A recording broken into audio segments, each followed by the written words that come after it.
Welcome back to another story on Infidelity Tales Lab. Before we begin, tell us, where in the world are you watching from? Now, let's dive into today's story. Chapter 1. The Foundation. Heath Barnes stood at the edge of the forward operating base, watching the Afghan sunrise paint the mountains in shades of gold and crimson. 15 years of marriage felt like a lifetime ago, though it had only been 8 months since his deployment began. The wedding photo in his vest pocket was creased from handling, showing a younger version of himself beside Tanya Barnes, her auburn hair catching the church light. Their twins, Emma and Justin, barely 3 years old at the time, now 15 and questioning everything.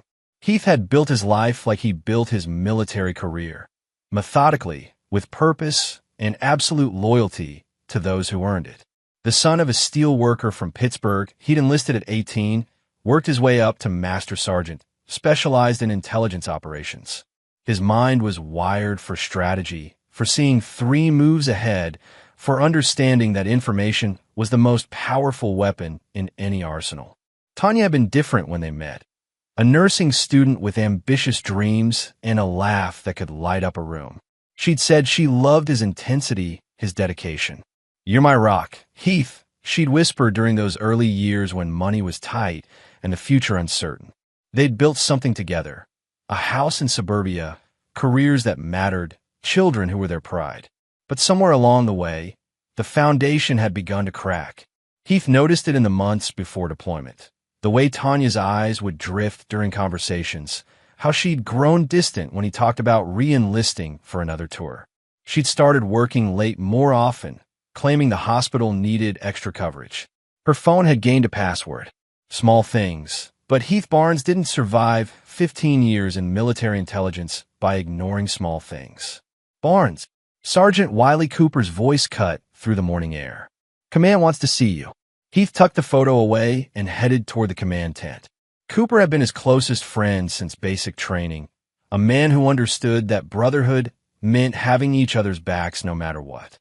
They'd saved each other's lives more times than either cared to count, but more importantly, they'd saved each other's sanity.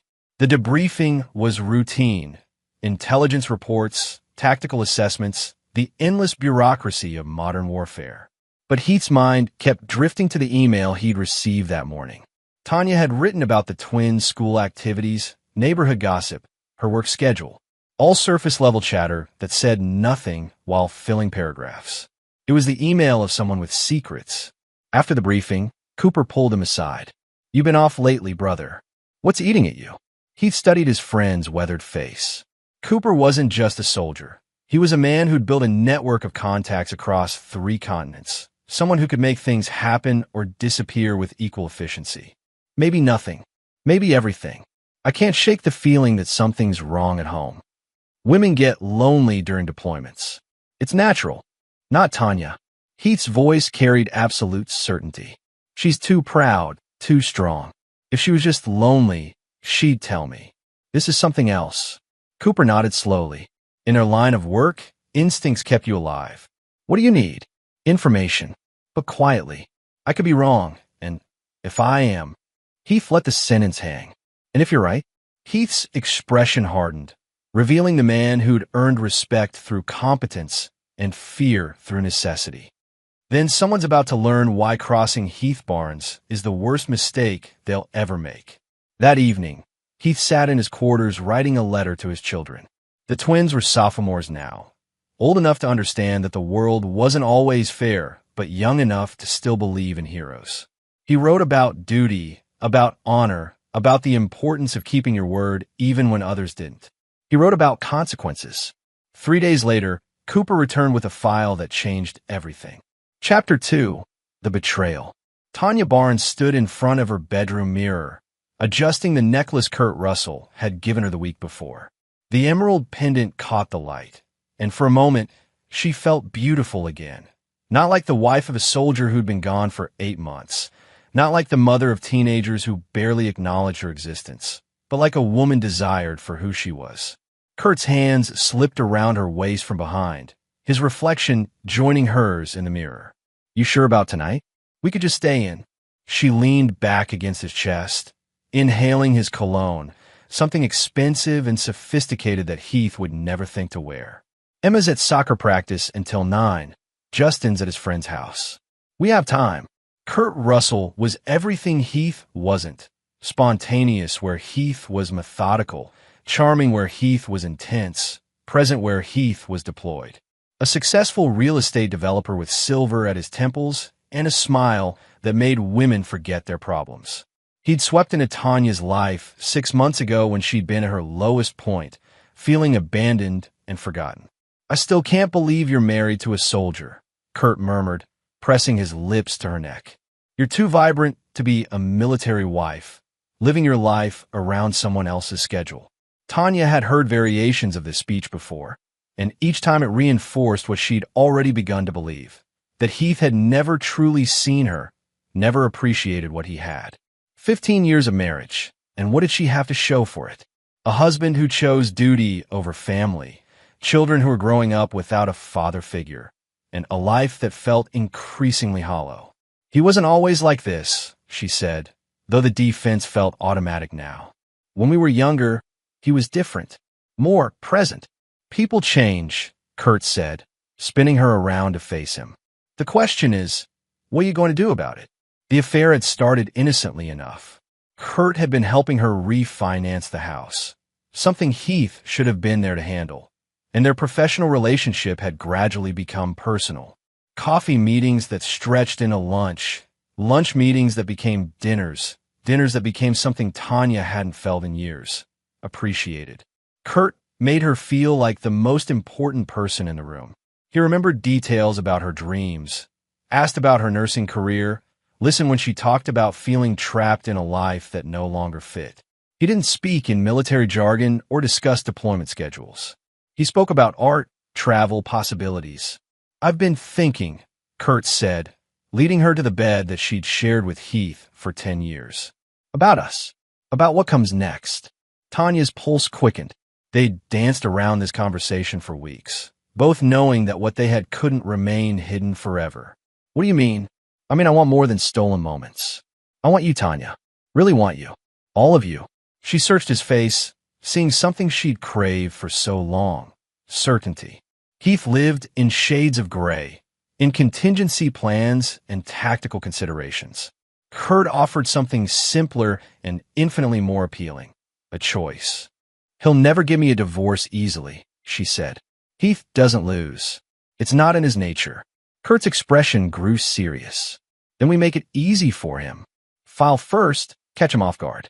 My lawyer says deployment can be considered abandonment if we frame it right, especially with his history of choosing military commitments over family." The plan was elegant in its simplicity.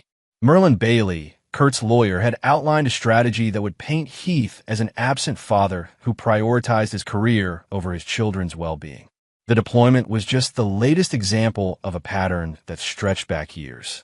With the right documentation, the right testimony, they could build a case for sole custody that would be difficult to challenge from overseas. "The children will adjust," Kurt said firmly. "Kids are resilient, and they'll be better off with stability, with a father figure who's actually here." Tanya wanted to believe him. The alternative, continuing to live half a life while waiting for a husband who might never truly come home, felt unbearable. She thought about Emma's last school play, where she'd scanned the audience for Heath's face and found only an empty seat. She thought about Justin's birthday, when Heath had called for 10 minutes between missions, his voice distracted and distant. "When?" she asked. "Tomorrow. Bailey says timing is everything. If we file while he's deployed, it reinforces the abandonment narrative." That night, after Kurt left and the children were asleep, Tanya sat at her computer composing the email that would end her marriage. She wrote about the necessity of moving forward, about doing what was best for the children, about decisions that couldn't wait for his return. She wrote with the conviction of someone who'd already crossed a line and found the other side more comfortable than expected. She clicked send without reading it twice. 3,000 miles away, Heath Barnes read the message in his quarters, his expression never changing. Then he walked across the base to find Wiley Cooper, carrying the file his friend had prepared, a file that contained photographs, financial records, in a timeline that painted a very different picture of Tanya's last 6 months. Understood. Heath had written back, his fingers steady on the keyboard. It was the last word his wife would receive from him directly. Chapter 3. The Response. The secure satellite phone in Heath quarters buzzed at 0347 hours. He'd been awake for 20 minutes, staring at the ceiling and calculating. The voice on the other end was crisp, professional, and familiar. Sergeant Barnes? This is Merlin Bailey, attorney-at-law, representing your wife in... I know who you are, Heath interrupted, his voice carrying the flat authority of someone accustomed to being obeyed. The question is, do you know who I am? There was a pause. In that silence, Heath could hear the exact moment Bailey realized he'd made a catastrophic error in judgment. Sir, I think there may have been some miscommunication regarding. No miscommunication, counselor. Your client filed for divorce and sole custody of my children. You're claiming my deployment constitutes abandonment. That's not miscommunication. That's war. Heath had spent the previous 72 hours doing what he did best, gathering intelligence and formulating strategy. The file Cooper had assembled was comprehensive, but it was only the beginning. Heath Barnes didn't just react to threats. He eliminated them with surgical precision. Mr. Barnes, if we could just discuss this reasonably. Reasonable ended when you decided to use my service to this country as ammunition against me. Reasonable ended when you thought you could separate me from my children while I'm defending the very freedom that allows you to practice law. Heath's voice dropped to barely above a whisper. I'm coming home, Bailey. And when I do, you're going to discover exactly why people who cross me don't get second chances. The line went dead. Bailey stared at his phone, sweat beading on his forehead despite the air conditioning in his downtown office. He'd handled hundreds of divorce cases, dealt with angry spouses, military personnel, custody battles. But something in Heath Barnes' voice suggested this wasn't going to be a standard proceeding. Within an hour, Bailey was researching his opponent. What he found made his blood run cold. Master Sergeant Heath Barnes wasn't just any deployed soldier. He was a 15-year veteran of military intelligence with 3 tours in Afghanistan, 2 in Iraq, and classified assignments across Eastern Europe. His record was exemplary, his commendations extensive, and his security clearance high enough to make Bailey's lawyer brain start calculating potential lawsuits for defamation of character. But it was the personal details that truly worried him. Heath Barnes had grown up in a rough neighborhood, earned his way into the military through determination and ruthlessness. He'd built his career on understanding enemies, exploiting weaknesses, and never backing down from a fight. The man Bailey was facing across a legal battlefield wasn't just a soldier. He was a strategist with the resources and connections to make problems disappear. Bailey picked up his phone and dialed Tanya Barnes. How's everything going? She asked, her voice bright with anticipation. We need to talk. In person. Now. What's wrong? He can't fight this from overseas, can he? You said. I said a lot of things before I knew who your husband was, Bailey interrupted. Meet me in my office in 1 hour. And bring Kurt Russell with you. When they arrived, Bailey's office felt smaller than usual. Tanya sat rigidly in her chair, while Kurt paced behind her, his usual confidence replaced by obvious anxiety. What exactly did you tell me about your husband's military service? Bailey asked. That he's deployed, that he chooses the military over his family, that... Did you tell me he was military intelligence? Did you mention his security clearance? His commendations? The fact that he spent 15 years building relationships with people who can make or break careers. Tanya's face paled. Does it matter? He's still gone. He's still choosing duty over family. Bailey opened his laptop and turned it toward them. Heath Barnes' service record filled the screen. The parts that weren't classified. Anyway, your husband isn't just deployed, Mrs. Barnes. He's a decorated veteran with an exemplary record who's currently serving his country in active combat. Any judge is going to see our abandonment claim as not just frivolous, but disrespectful. Kurt leaned forward, his jaw tight. So we adjust the strategy. Every marriage has problems. We focus on irreconcilable differences, split custody. You don't understand, Bailey said.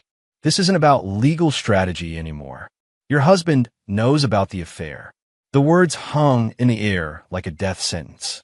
Tanya's hand flew to her throat, fingers finding the emerald necklace Kurt had given her. How could he know? He's been gone for 8 months. Military intelligence, Bailey said grimly. These people have resources we can't even imagine. And based on our conversation this morning, he's not just informed, he's planning something. Kurt's face flushed red. Let him plan. He's 3,000 miles away, playing soldier, while I'm here taking care of his wife and children. What's he going to do? Send me a strongly worded letter. Bailey studied Kurt Russell with the expression of a man watching someone walk into traffic. Mr. Russell, in my professional opinion, you should be very, very careful. Men like Heath Barnes don't make empty threats. Men like Heath Barnes don't scare me, Kurt replied, but his voice lacked conviction. What none of them knew was that Heath Barnes was already en route home.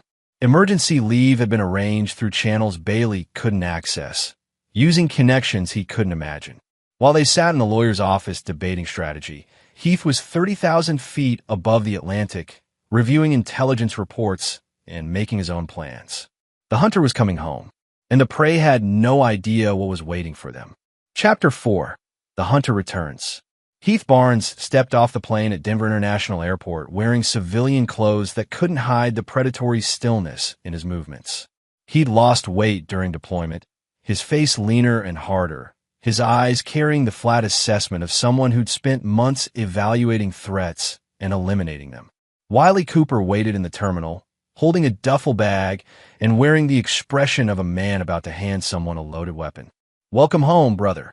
They embraced briefly.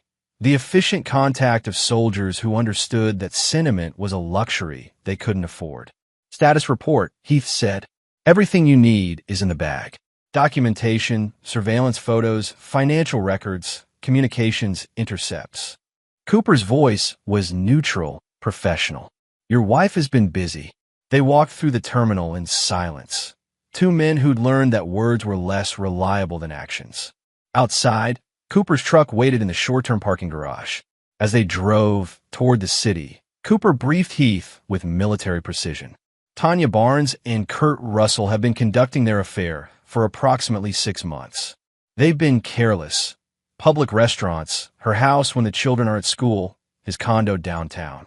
Russell's been positioning himself as a father figure to Emma and Justin, attending school events, helping with homework. Heath's jaw tightened almost imperceptibly. The children's reaction? Mixed. Emma seems resistant. She's loyal to you. Justin's more receptive, probably because he's angry about the deployment. Russell's been smart about it, playing the fun uncle role rather than trying to replace you directly. Financial situation? Russell's been paying for dinners, gifts, small things. But there's more. Cooper handed Heath a tablet containing bank records. Tanya opened a separate checking account 3 weeks ago. She's been moving money systematically, small amounts but consistent. Heath studied the numbers with the focus he'd once applied to enemy troop movements. She's planning to disappear. That's my assessment. Russell's got property in Colorado Springs, a cabin in Aspen, connections in California. The divorce filing was just the opening move. They pulled into the parking lot of a nondescript office building. "Where are we?" "Safe House." Douglas Schaefer runs a private security firm. All former military, all people who owe you favors. We've got surveillance equipment, communication intercepts, and most importantly, we've got legal cover for everything we're about to do. Heath followed Cooper inside, noting the professional setup. Multiple computer screens, sophisticated surveillance equipment, and 3 men he recognized for various deployments.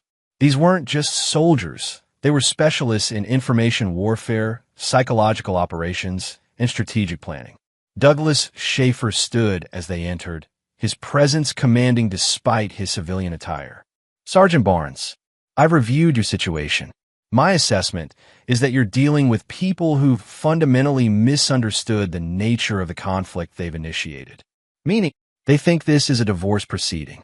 You understand it's a war." Schaefer gestured to the wall of monitors displaying surveillance footage, financial records, and communication logs. "We've been preparing accordingly. For the next 4 hours, Heath absorbed intelligence that painted a complete picture of his wife's betrayal. The affair wasn't just physical, it was strategic. Russell had been systematically inserting himself into every aspect of Tanya's life, positioning himself as the stable alternative to Heath's military commitments. But more concerning were the communications they'd intercepted between Tanya and Kurt about the children. They weren't just planning to divorce Heath.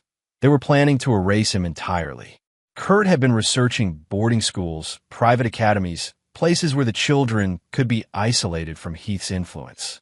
They're moving faster than anticipated, Schaefer reported. Russell's been pushing Tanya to relocate to California after the divorce is finalized. He's already put an offer on a house in San Diego.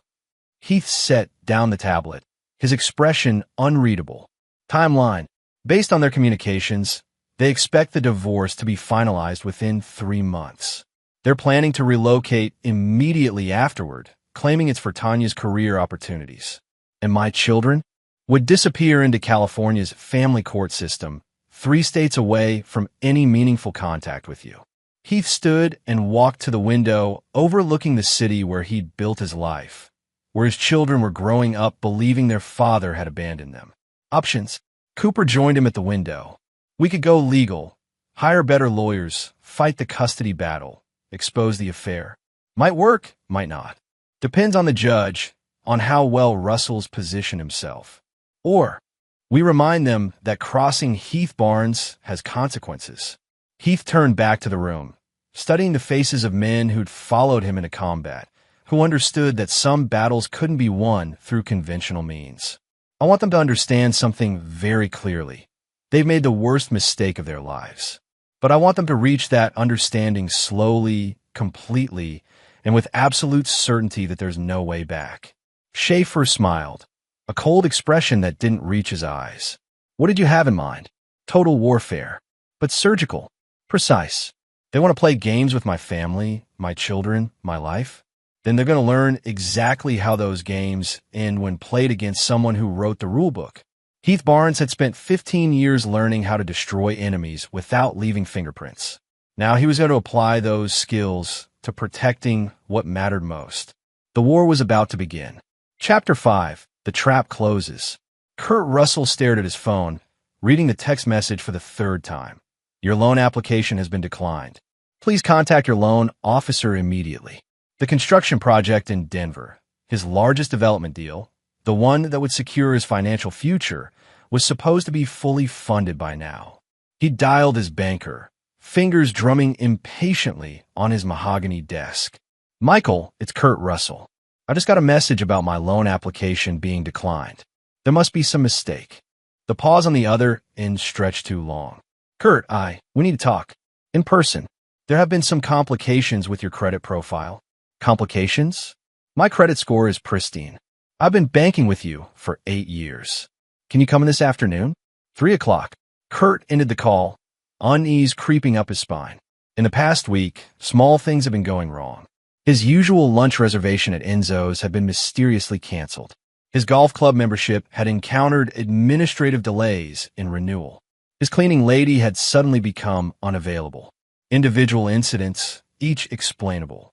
Together, they formed a pattern that made Kurt's throat tight. Meanwhile, across town, Tanya Barnes sat in Merlin Bailey's office, watching her lawyer pace behind his desk like a caged animal. The confident man who'd assured her of an easy victory had been replaced by someone who jumped at phone calls and kept checking the locks on his office door. The situation has become complex, Bailey said, not meeting her eyes. How complex? You said Heath couldn't fight this from overseas. That was before I understood who Heath Barnes actually is. Bailey pulled up a file on his computer. Do you know what your husband did in Eastern Europe? The classified assignments, the connections he's built? Tanya shook her head, feeling suddenly very young and very naive. Neither do I. And that's the problem. Men with his background, his clearance level, his network, they don't just disappear quietly when their families are threatened. Before Tanya could respond, Bailey's phone rang. He answered with visible reluctance. Yes? What do you mean suspended? I've been a member of the Colorado Bar Association for 15 years. What complaint? Who filed it? Tanya watched her lawyer's face drain of color as he listened. When he hung up, his hands were shaking. "What's happening?" she whispered. "Someone filed an ethics complaint against me. They're questioning my handling of your case, claiming I misrepresented facts to the court." Bailey's voice was hollow. "The complaint includes documentation I've never seen before. Evidence of your affair, financial records, communication logs. That's impossible. How could they have? I don't know. But whoever's doing this, they're not just targeting me.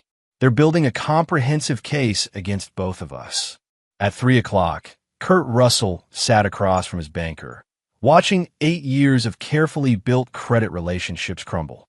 Someone had provided the bank with information suggesting Kurt had misrepresented his assets, inflated his income, and concealed existing debts. "This is insane," Kurt protested. "Every document I've provided is legitimate." "Run the checks again." "We did. Multiple times." The banker slid a folder across the table. "According to this information, you've been operating under false pretenses for months. The IRS has been notified." Kurt's vision blurred. "The IRS? For what?" "Unreported income. Questionable business expenses. Someone provided them with very detailed records of cash transactions you've been making." "The cash transactions." Kurt's stomach dropped as he realized what they were referring to. The gifts he'd been buying Tanya, the dinners, the small expenses he'd been handling off the books to avoid creating a paper trail of the affair. Someone had been watching. Someone had been documenting. Someone had turned his attempts at discretion into evidence of financial impropriety. That evening, Heath Barnes sat in a rented SUV across the street from his own house, watching Kurt Russell's BMW in his driveway. His children were inside. Emma, probably doing homework, Justin likely playing video games. Tanya was cooking dinner for another man in the kitchen where Heath had proposed to her 15 years ago. His phone buzzed with updates from the team. Kurt's financial empire was collapsing systematically. Bailey's law practice was under investigation. Tanya's new bank account had been flagged for suspicious activity. But Heath wasn't satisfied with financial pressure. This was personal. He dialed a number from memory. "Joey Golden? It's Heath Barnes." "Yeah, I know it's been a while. I need a favor." Joey Golden ran the most successful construction company in Denver, built on military contracts and veteran hiring. He also happened to be Kurt Russell's biggest competitor. "Remember that development project Russell's been working on? The one that's been cutting into your territory? Interesting. And if someone were to provide evidence that Russell's been using substandard materials, falsifying inspection reports, I thought you might be interested." Heath ended the call and dialed another number. "Landon Winters? Heath Barnes. I understand you work in social services now." "Yes, I have some concerns about the welfare of my children." One by one, Heath activated a network Kurt Russell and Tanya Barnes never knew existed. Military connections, business relationships, professional favors accumulated over 15 years of service. Each contact received carefully curated information, legally obtained documentation, legitimate concerns that required official investigation. Heath wasn't breaking laws. He was simply ensuring that existing laws were enforced with unusual efficiency. By the time Kurt Russell left Heath's house that night, his phone had been buzzing nonstop with crisis calls. His development project was under investigation for safety violations. His real estate license was being reviewed. His tax situation was being audited.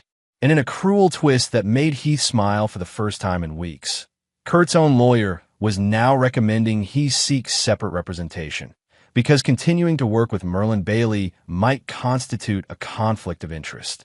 The trap was closing, but Heath wasn't finished.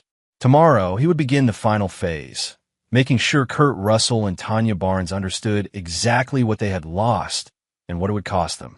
Chapter 6, Face to Face.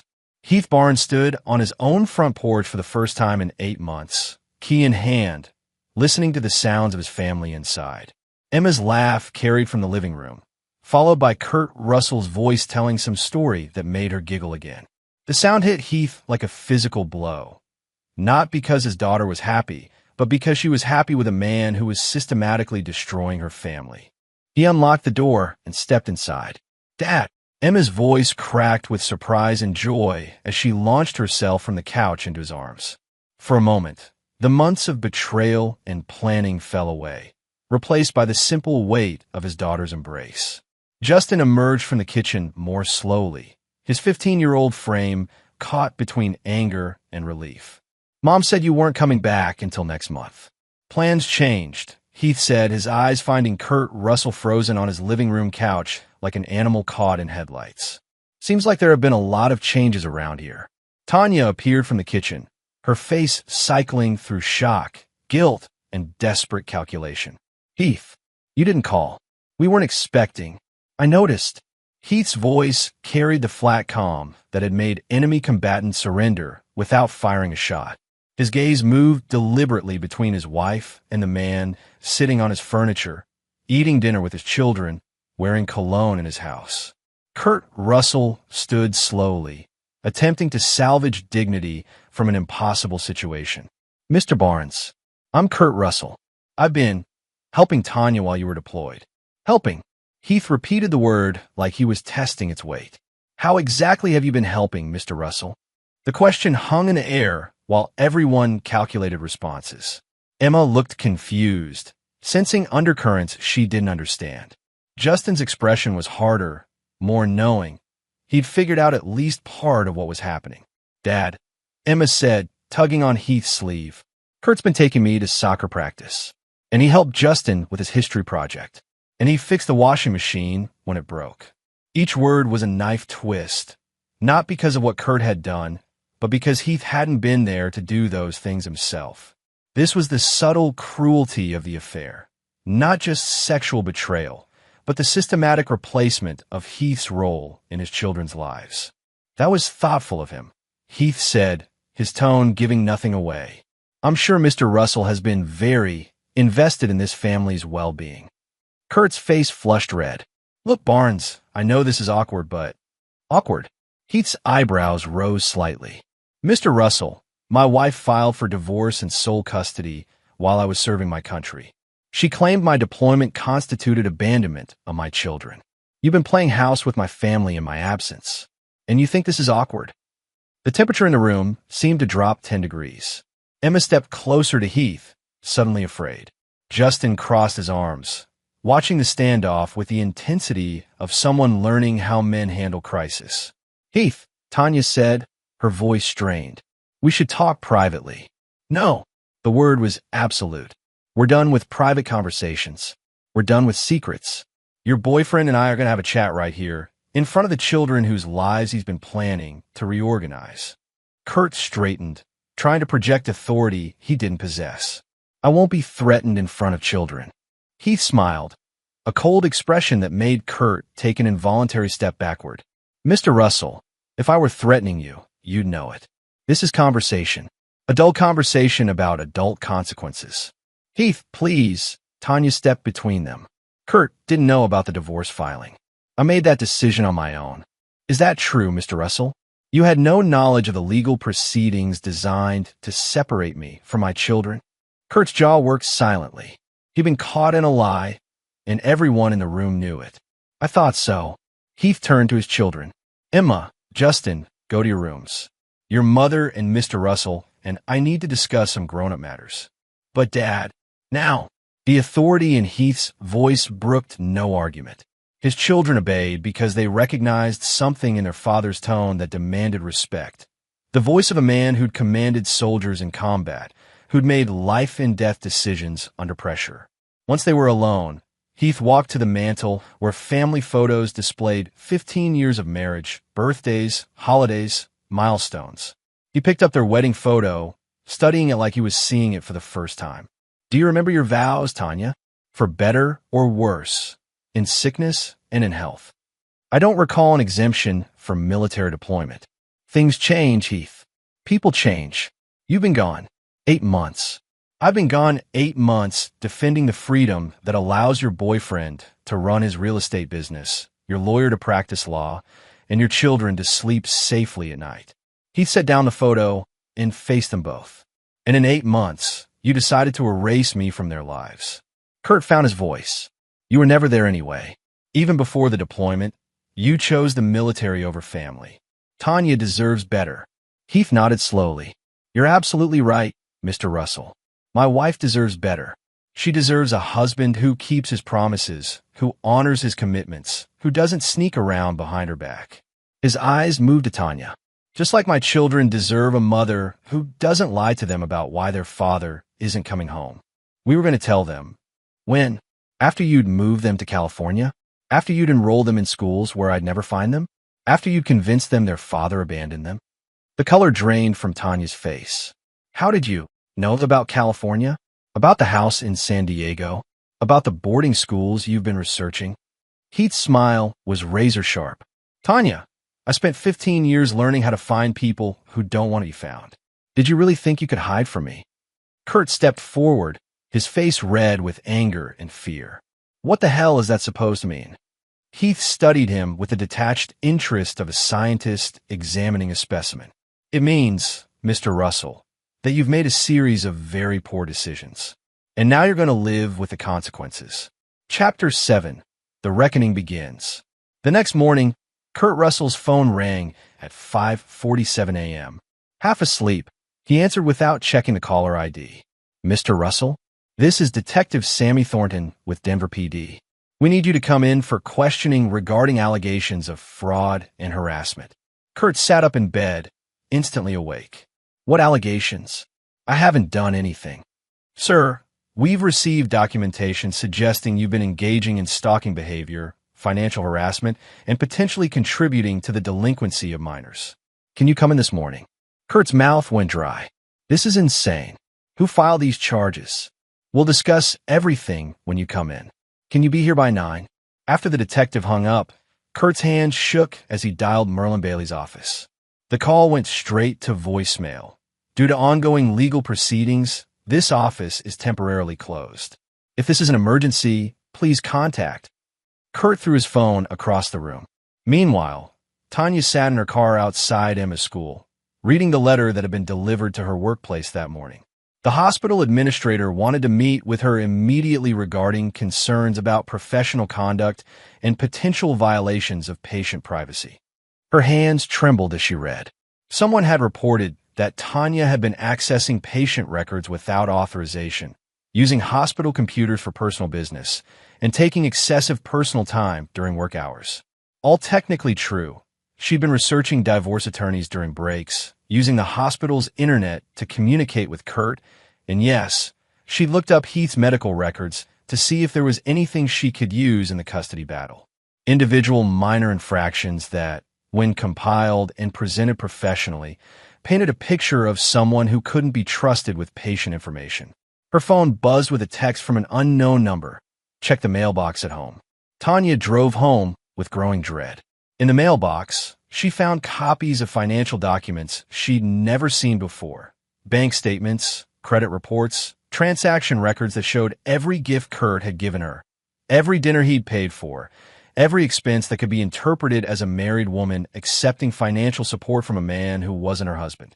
But it was the final document that made her legs weak, a psychological evaluation request from the family court, triggered by anonymous concerns about the children's welfare. Someone had reported that Emma and Justin were being exposed to an unstable home environment, that their mother was having an affair, that a non-relative male was having inappropriate influence over minor children. The evaluation would be thorough, invasive, and permanent part of the court record.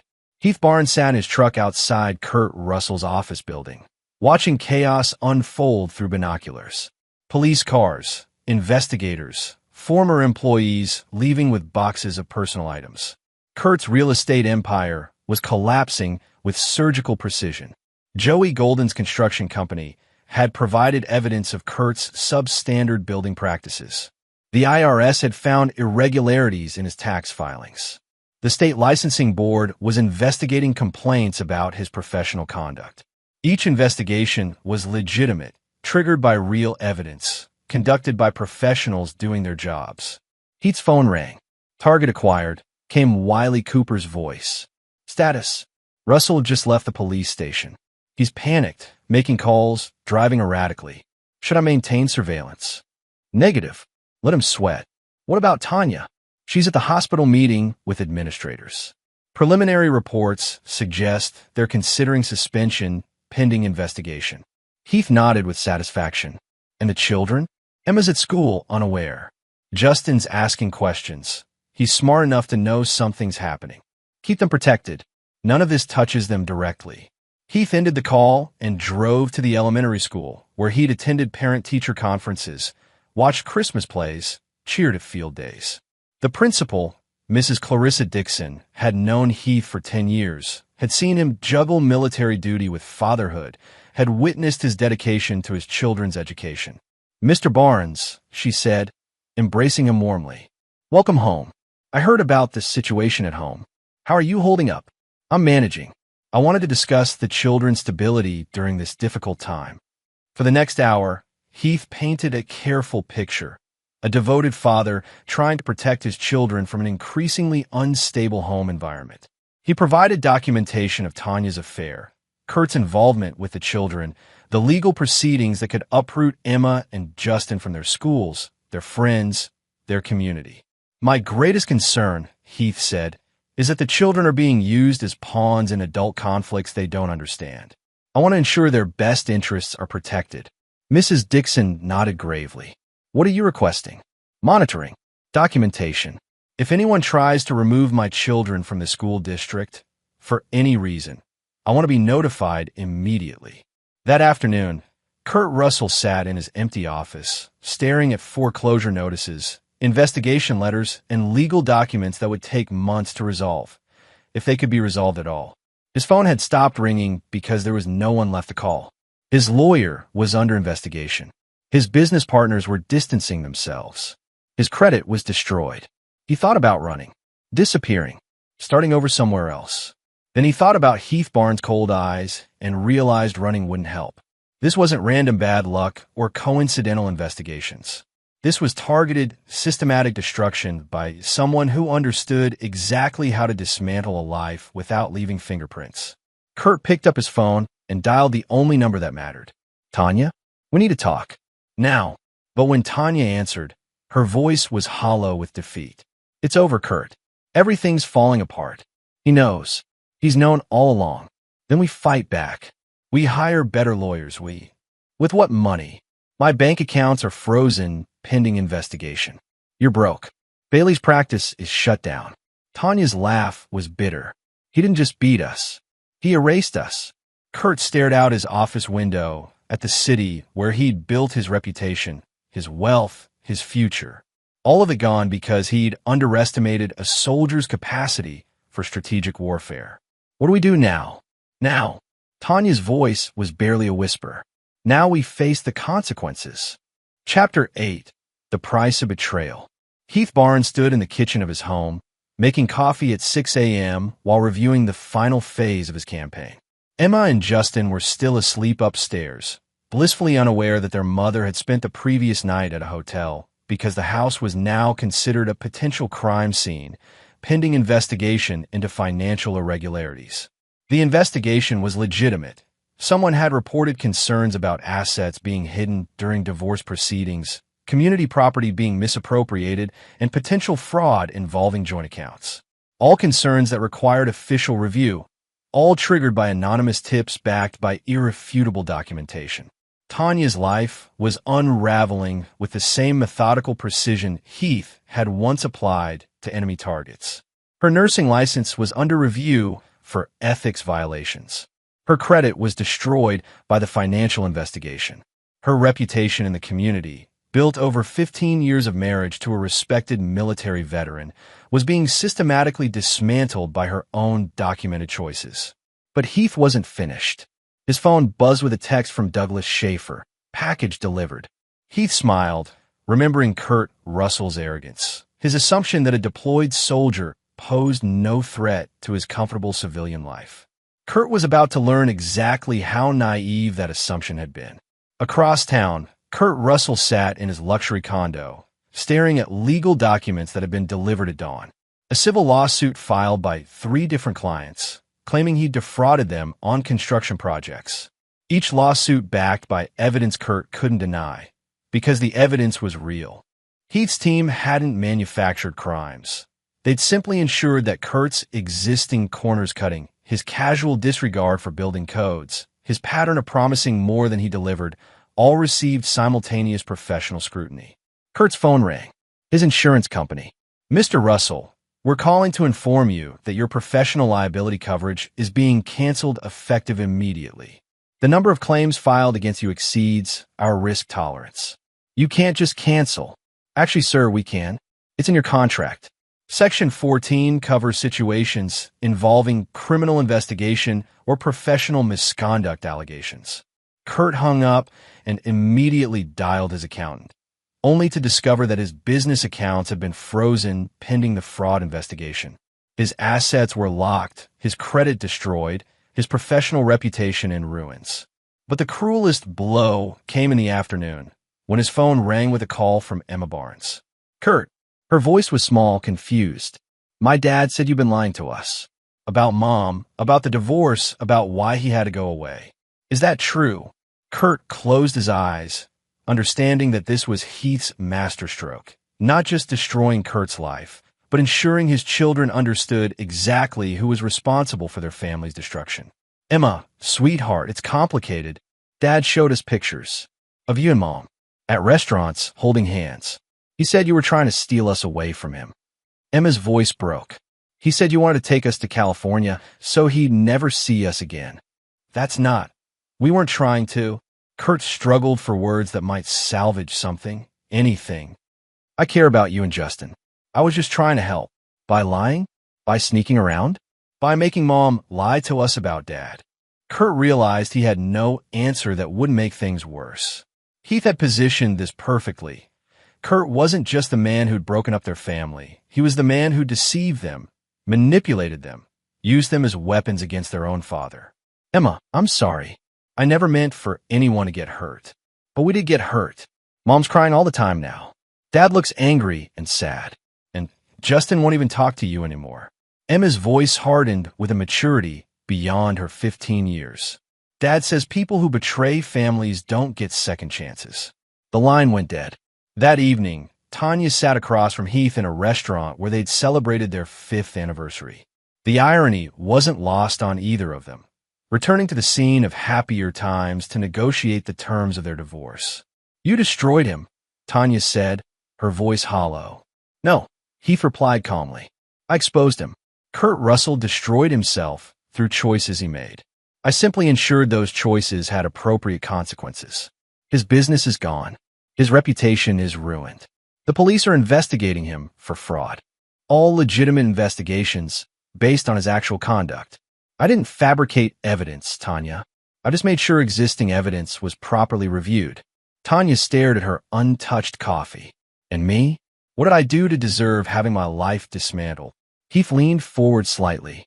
"You filed for divorce while I was deployed. You claimed my service to this country constituted abandonment of our children. You introduced another man into their lives without my knowledge or consent. You planned to move them across the country to prevent me from maintaining a relationship with them." His voice remained steady, professional. "What exactly did you think would happen? I thought you'd fight it in court like a normal person. Normal people don't have their families attacked while they're serving overseas." Heath's eyes were ice cold. "You chose to go to war with someone who's exceptionally good at warfare. These are the results." Tanya looked up at him, seeing clearly for the first time the man she'd married.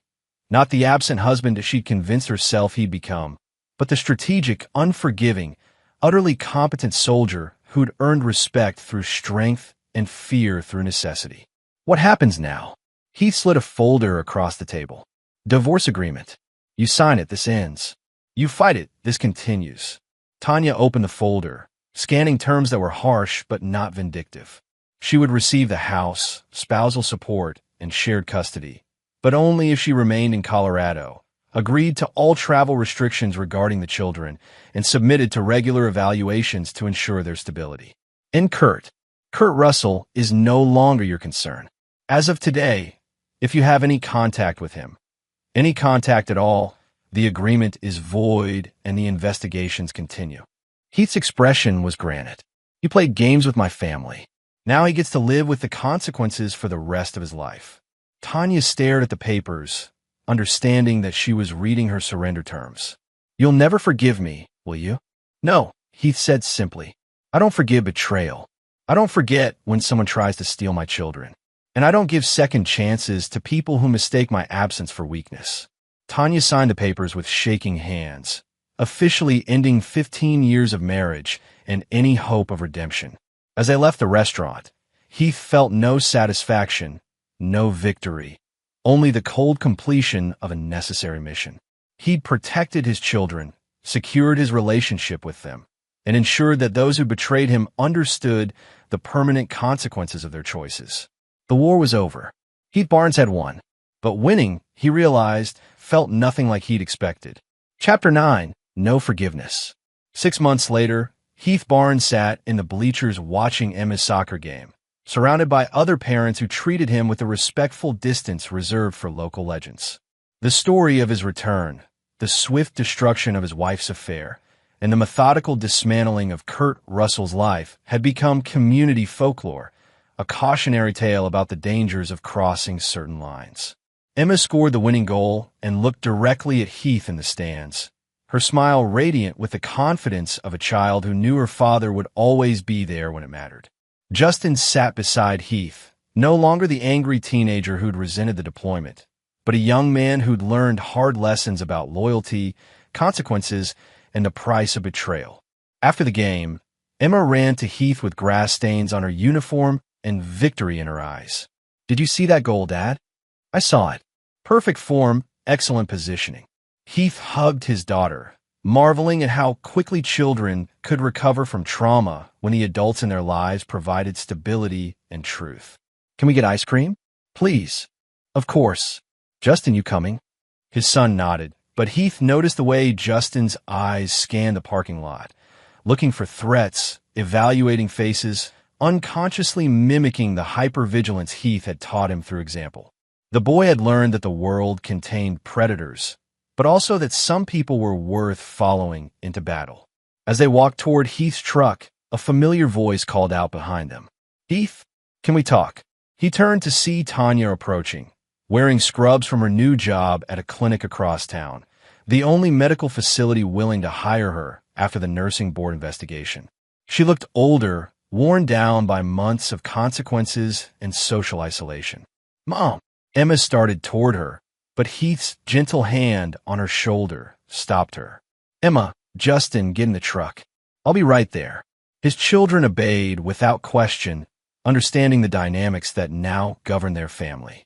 They loved their mother, but they respected their father's authority to manage interactions with people who'd proven untrustworthy. How are you holding up? Heath asked, his tone neutral but not unkind. Tanya wrapped her arms around herself, looking fragile in a way that once would have triggered Heath's protective instincts. I'm surviving. The job pays enough to cover my apartment, therapy bills. I'm managing. Good. The children need stability. About that, Tanya glanced toward the truck where Emma and Justin waited. Emma's birthday is next week. I was hoping we could celebrate together. As a family. Heath studied his ex-wife's face, seeing hope and desperation in equal measure. We're not a family anymore, Tanya. You made that choice. I know I made mistakes. Mistakes? Heath's voice carried a hint of the cold fury that had driven his campaign of destruction. You didn't make mistakes. You made calculated decisions to betray your marriage, manipulate your children, and destroy their relationship with their father. Those weren't mistakes, they were choices. Tanya's composure cracked. I know what I did was wrong, but we have children together. Doesn't that mean anything? It means you'll always be their mother. It means I'll always ensure they have access to you because they need that relationship. But it doesn't mean I forgive you, and it doesn't mean we rebuild what you destroyed. People change, Heath. I've learned. Have you? Heath's interruption was sharp. Because 3 weeks ago, you called Kurt Russell. Twice. Tanya's face went white. How did you? I told you that any contact with him would void our agreement. I meant it. Heath's voice dropped to barely above a whisper. You want to know why I'll never forgive you? Because even after everything that happened, even after seeing what your choices cost our children, you still reached out to the man who tried to steal them from me. It wasn't like that. He called me, crying, talking about losing everything. I felt sorry for him. You felt sorry for him. Heath's laugh was devoid of humor. The man who planned to move my children across the country, who helped you lie to them about their father, who tried to erase me from their lives. And you felt sorry for him. Tanya realized she'd made another catastrophic error in judgment. Heath, please. The agreement stands because the children need consistency. But you and I are done having conversations about second chances. You've proven you can't be trusted to maintain boundaries, to prioritize your children's well-being over your own emotions. Heath turned to walk away, then paused. Emma's birthday party is Saturday at 2. You can attend for 2 hours supervised. Justin's science fair is Thursday evening. You can come for 1 hour. Those are the limits of your involvement in family events. That's not enough. It's exactly what you earned. Heath faced her fully, his expression final. You want more access to your children? Prove over the next year that you can follow rules, maintain boundaries, and put their needs ahead of your own. But understand this. I will never trust you again. I will never forgive what you tried to do to my family. And if you ever put my children at risk again, the consequences will make the last 6 months look like a gentle warning. As Heath drove away with his children, Emma chattering about ice cream flavors, and Justin quietly processing the interaction he'd witnessed, he felt the settled calm of a mission completed successfully. Tanya Barnes stood alone in the parking lot, watching the taillights of the truck that carried the family she'd destroyed through her own choices. Around her, other parents gathered their children, loaded gear, made plans for family dinners and homework help, and all the ordinary moments that created extraordinary bonds. She'd traded all of that for 6 months with a man who'd disappear at the first sign of real consequences. Kurt Russell had moved to another state, changed his name, started over with nothing. He'd abandoned her as quickly as he'd pursued her, proving that his promises of forever had been as empty as his business deals. Meanwhile, Heath Barnes drove home with his children, planning Emma's birthday party, helping Justin with his science project, rebuilding the family foundation that Tanya's choices had shattered. His children respected him not just as their father, but as a man who kept his word, protected what mattered, and never compromised on principles. Heath Barnes was many things: soldier, strategist, father, protector.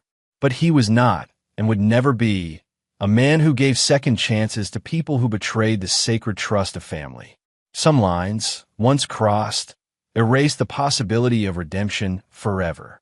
And Heath Barnes was perfectly content with that truth. And there you have it. Another story comes to an end. What did you think? I'd love to hear your thoughts in the comments below. If you enjoy this story, consider joining our community by subscribing. It means the world to us. For more stories like this one, check out the recommended videos on screen. And I'll see you there. Welcome back to another episode of Infidelity Tales Lab. We're thankful for your continued viewership. Before we begin, tell us, where in the world are you watching from? We love knowing our global reach. Now, let's dive into today's story. Chapter 1. The Foundation of a Fool. Robert Bobby Kellerman had always believed that love was measured in sacrifice. At 52, the soft-spoken contractor had built his life around this principle, constructing not just houses, but a family that he thought appreciated his unwavering dedication.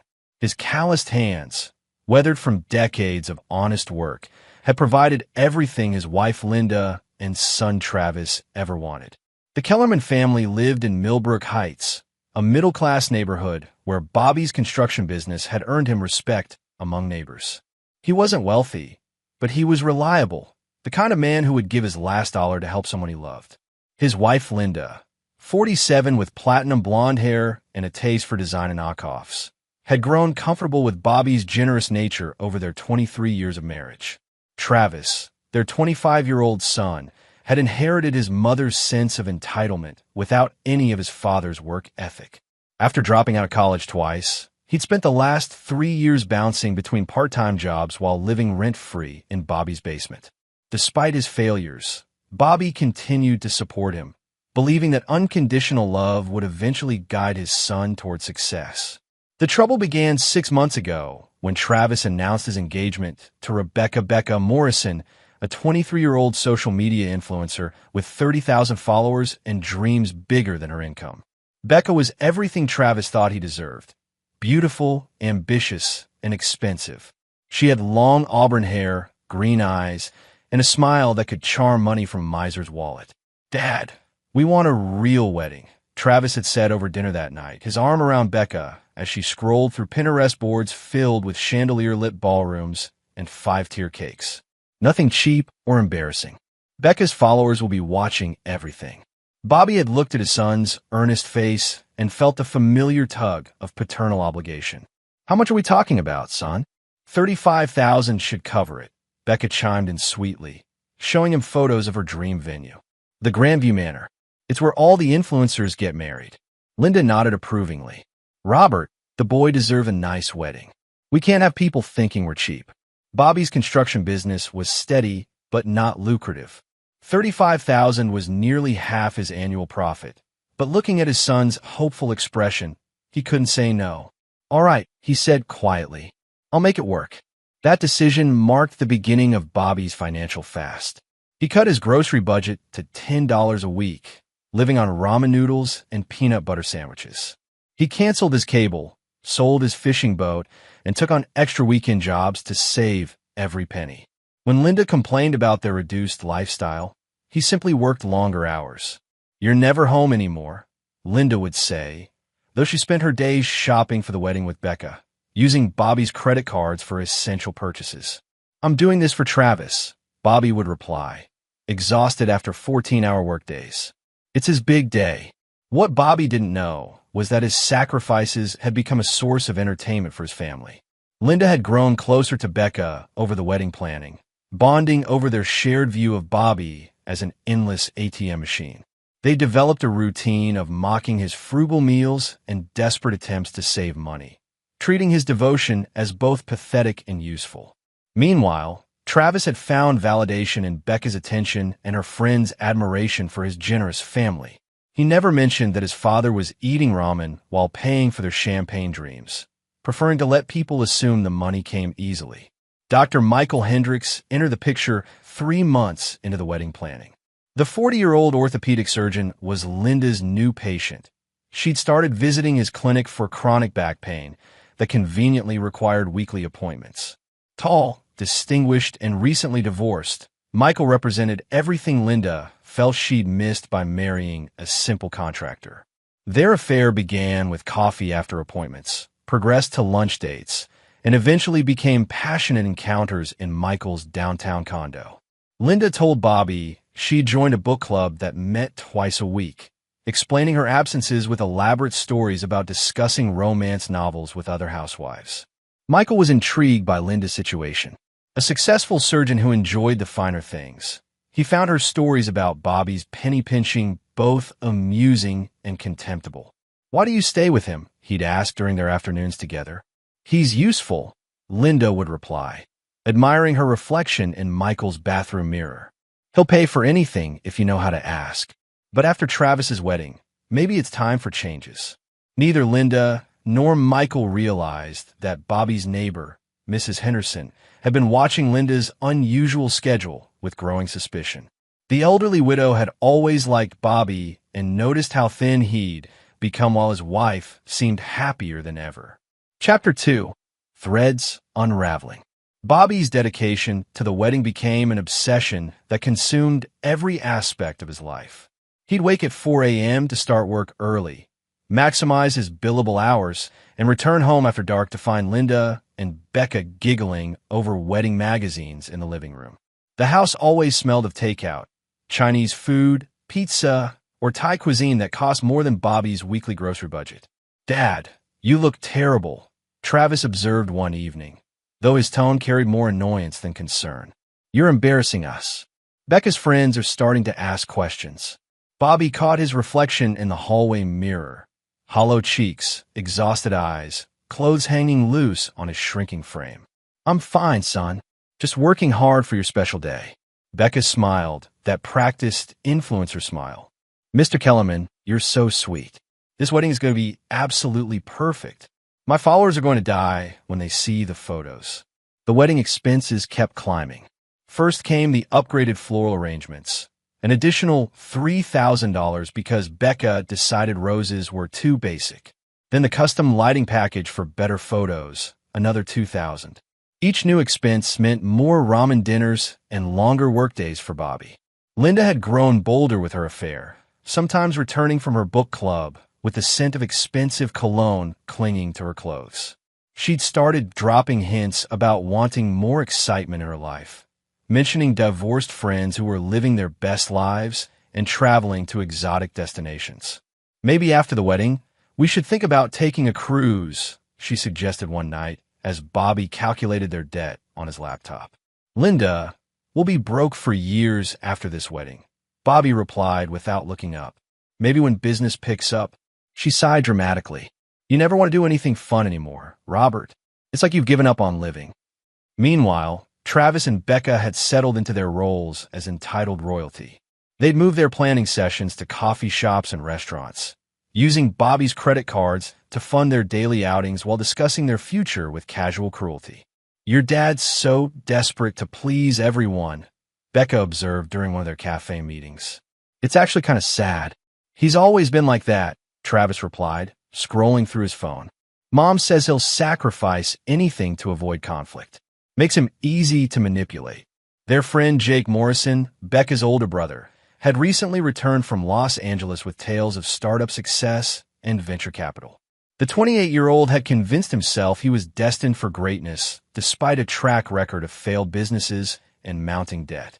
He'd been staying in Becca's apartment, charming her with stories of Hollywood connections and upcoming opportunities. You should come to LA after the wedding, Jake suggested during one of their group dinners. I've got connections in the entertainment industry. Becca could be huge on the West Coast. Travis liked the idea of reinventing himself in California, far from his father's disappointed glances and the neighborhood kids who remembered his failures. Maybe we will, he said. Dad's already paying for everything anyway. Dr. Michael Hendricks had grown tired of Linda's constant complaining about Bobby.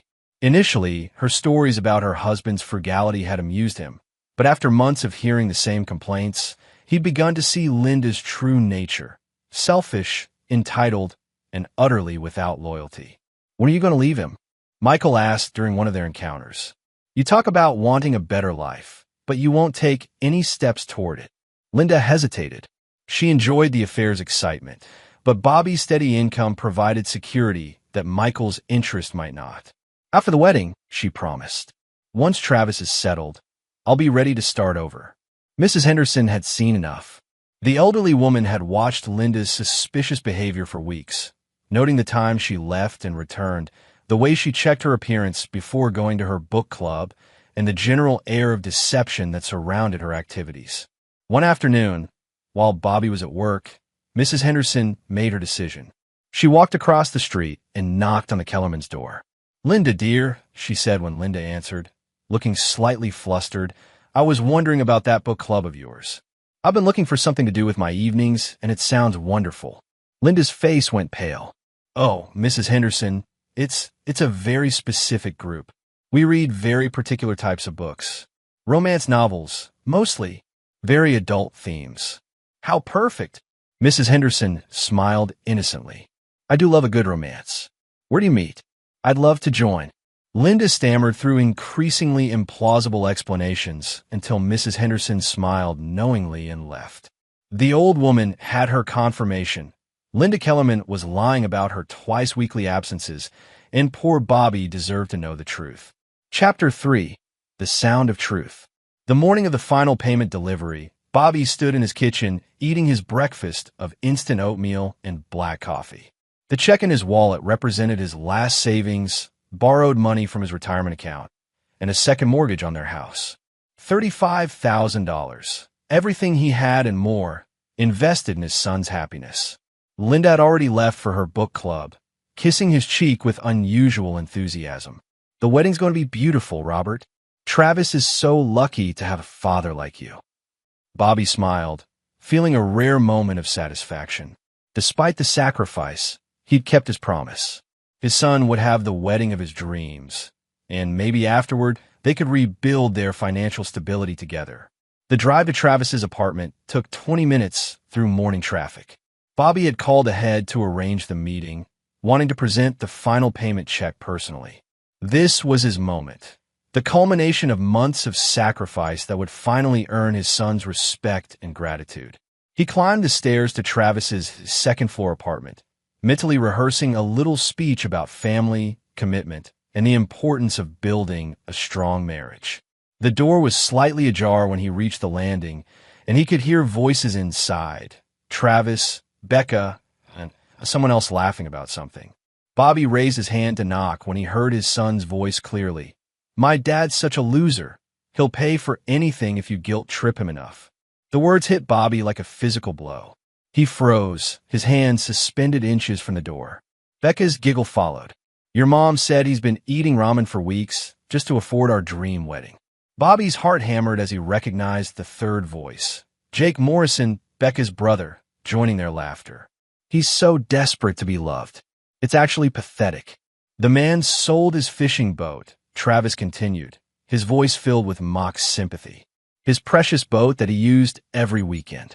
Also, Princess Becca here could have her Instagram moment. Did you see him last week?" Becca added, "He's practically skeletal. I almost felt bad, but then I remembered. He's choosing to do this. Nobody's forcing him to be such a pushover." Jake's voice carried the casual cruelty of someone completely detached from consequences. "At least you're getting something out of it. Free wedding, free money. And when you move to LA, you'll never have to see his disappointed face again." "That's the plan," Travis agreed. "Once we're married and settled in California, I'm done with all this small-town family obligation bullshit. Let him eat ramen for the rest of his life if he wants." Bobby felt something fundamental shift inside his chest. Not heartbreak, but something colder and more decisive. The check in his pocket suddenly felt heavy with possibility rather than obligation. He looked at the door, at these people who had built their dreams on his suffering and made a choice that would change everything. Quietly, deliberately, Bobby slipped the check back into his pocket. He turned and walked down the stairs, his footsteps silent on the carpeted hallway. By the time he reached his truck, his mind was already calculating venue contracts, catering deposits, floral arrangements, and photography packages. Everything had cancellation clauses if you knew where to look. Bobby drove directly to Grandview Manor, where the wedding coordinator, Patricia Wells, greeted him with professional enthusiasm. "Mr. Kellerman, so wonderful to see you. We're all excited about Travis and Becca's big day next month." "About that," Bobby said calmly, "I need to cancel everything." Patricia's smile faltered. "Cancel? But the wedding is in 4 weeks. We've already begun preparations and the deposits." "Check the contract," Bobby interrupted, pulling out his copy of the agreement. Section 12, subsection 4. Full cancellation allowed with 48 hours notice for events more than 30 days out. "I'm giving you 30 days. Patricia's face went pale as she reviewed the paperwork. Bobby had read every contract thoroughly, understanding the legal implications of each clause. "Mr. Kellerman, are you sure? The deposits were substantial." "Keep them," Bobby said. "Consider it compensation for your trouble. But the wedding is canceled, effective immediately." He spent the next 3 hours systematically canceling every vendor, every service, every detail that Travis and Becca had so carefully planned. The florist, the photographer, the caterer, the band. Each cancellation was polite but final. Bobby's contractor's reputation preceded him. These business owners trusted his word and didn't question his decisions. By evening, Bobby had dismantled his son's dream wedding with the same methodical precision he used to construct buildings. The only difference was how satisfying destruction could be when it was justified. His phone began ringing at 8 a.m. the next morning. Chapter 4. The Reckoning Begins. Travis's voice cracked with panic when Bobby finally answered his phone on the 10th ring. "Dad, what the hell did you do?" "The venue called this morning. They said you canceled everything." Bobby sat calmly at his kitchen table, eating his first real breakfast in months. Eggs, bacon, toast, and fresh orange juice.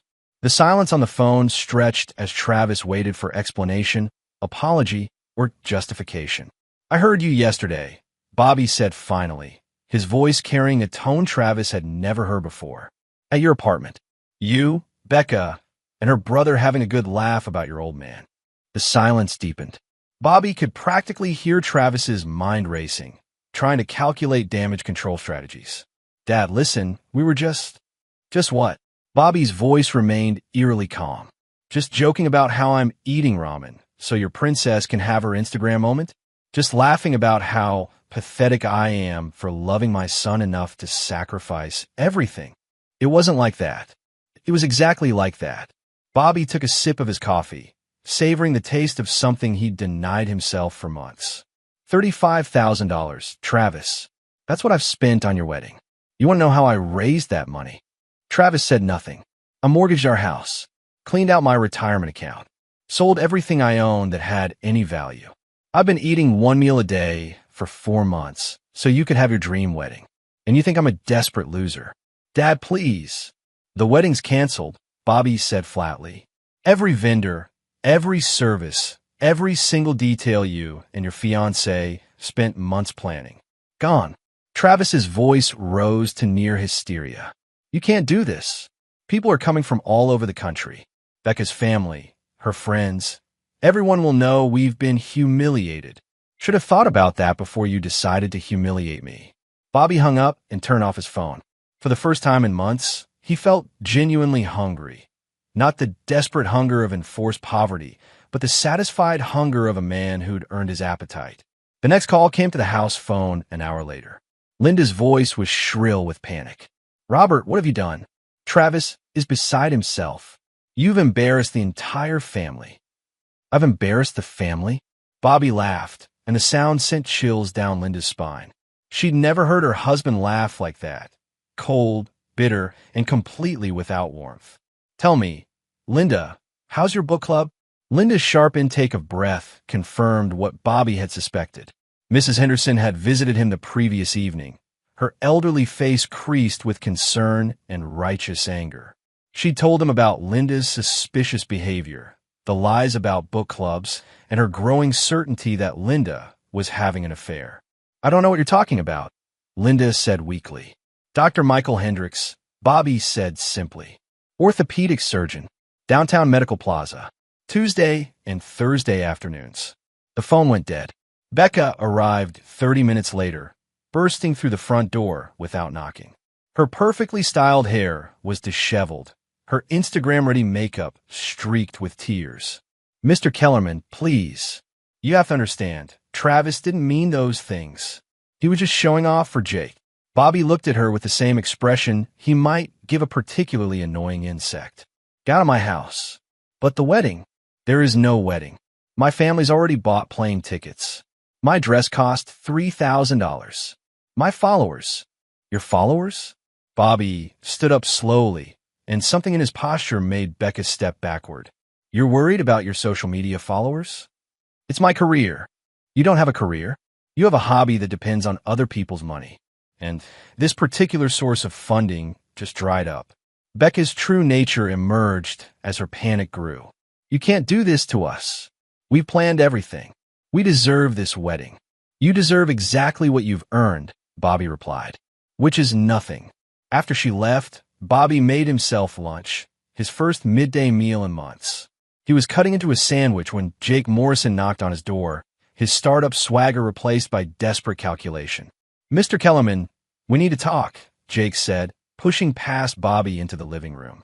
This situation has gotten out of hand. Has it? Look, I understand you're upset, but you're making a mistake.